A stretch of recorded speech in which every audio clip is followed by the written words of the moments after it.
மானிஸ்வர் துருவோட ஷேடோவை மட்டும் மாற்றலை, அவர் தனுஷோட ஷேடோவே மாற்றினாரு. தனுஷ் இல்லாமல் வெறும் கர்ணனா மட்டும் பார்த்து நமக்கு துரு ஷேடம் மாற்றுறது வந்து மிகப்பெரிய விஷயமா எனக்கு தெரியல. மேபி தனுஷ் மாதிரி ஒரு பெரிய அவரோட மற்ற படங்கள் நம்ம துருவோட மற்ற படங்கள்லாம் கேஷுவலாக பண்ணியிருப்பாப்புல. இந்த படத்தில் வந்து ரொம்ப செட்டில்டாக பண்ண மாதிரி இருக்கு. அதுக்கும் இதுக்கும் டிஃப்ரெண்ட் எப்படி இருக்கு? துரு 2 படம் நடிச்சிருக்காருன்னு சொல்கிறாங்க. அந்த 2 படம் பேரும் எனக்கு இப்போ ஞாபகம் இல்லை. நான் 2 படமும் பார்த்துருக்கேன், இப்போ ஞாபகம் இல்லை. துருவோட ஃபர்ஸ்ட் படமாக அது அரிய படம்.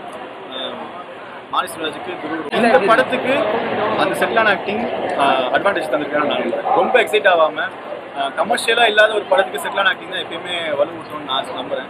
ஸோ துரு ரொம்ப அழகாக பண்ணியிருக்காரு. துரு வந்து இது ஒரு நல்ல ஸ்டார்டிங் ஆகும். மல்லத்தி கணேசன் அவர் பேஸ் பண்ணி தான் அந்த கதை. ஸோ வந்து ஒரு கபடி பிளேயரு, இவ்வளோ பேர் பிளேயரு, ஒரு அர்ஜுனா அவார்டு வின்னரை நம்ம இது வரைக்கும் ஏன் தெரிஞ்சுக்கலன்ற கஷ்டமும் எனக்கு இருக்குது. ஸோ இந்தியன் சொசைட்டி வந்து சீக்கிரமாக மற்ற ஸ்போர்ட்ஸையும் ரெகனைஸ் பண்ணணும்னு நான் நினைக்கிறேன். இது மற்ற சப்போர்ட்டிங் கேரக்டர்லாம் எப்படி பண்ணியிருக்காங்க? அமீர் ஒரு ஏடி பண்ணியிருக்காரு, ரொம்ப நல்லா பண்ணியிருக்காரு. அமீர் அண்ணா வந்து ராஜனுக்கு அப்புறம் இந்த கேரக்டர் ரொம்ப நல்லா பேசப்படும். லால் எப்பவும் போல ஆக்டிங் ரொம்ப அழகாக பண்ணியிருக்காரு.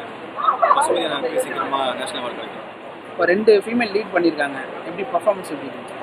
2 பேரும் அழகாக பண்ணியிருக்காங்க. ரித்திஷா ரொம்ப நல்லா பண்ணியிருக்காங்க. ரித்திஷாக்கான ஸ்பேஸ் வந்து ரொம்ப பெரிய இருக்கு படத்தில். அனுப்பாமாக்கான ஸ்பேஸோட ரித்திஷா நல்லா பண்ணியிருக்காங்க. சாங்ஸ் எல்லாம் எப்படி இருக்கு? குறிப்பாக வேடனோட பாட்டு எப்படி இருக்கு? வேடனோட பாட்டு எப்பவும் போல சூப்பராக பண்ணியிருக்காரு. எனக்கு தெரிஞ்சு நிவாஸ் வந்து எக்ஸ்பெக்டேஷன்ஸ் மீட் பண்ணியிருக்காரு. நிவாஸ் ரொம்ப அழகாக பண்ணியிருக்காரு.